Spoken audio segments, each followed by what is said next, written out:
Daerah ini terdapat di Desa Kalinanas, tepatnya di Kecamatan Japah, Kabupaten Blora.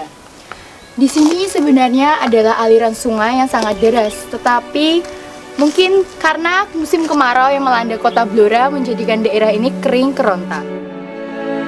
Dapat kita lihat, musim kemarau yang telah datang membuat keindahan alam ini tampak muncul, seperti yang ada di dinding ini.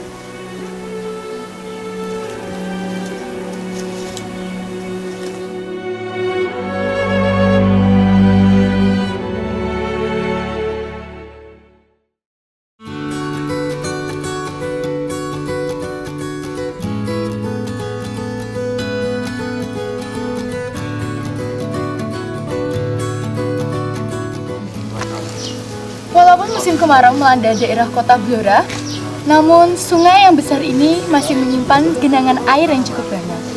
Bisa kita lihat, genangan air ini adalah sisa-sisa dari sungai yang telah kering.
Jembatan ini adalah peninggalan dari zaman Belanda.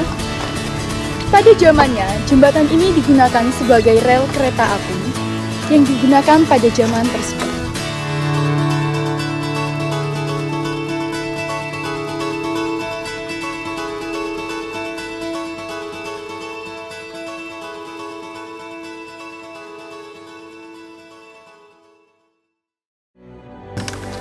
Begitu banyak kekayaan alam yang tersimpan di negeri kita. Sekarang, kita, pemuda bangsa dan generasi muda Indonesia, harus dapat melestarikan kekayaan alam yang ada di negeri kita. Love Indonesia! Dadah!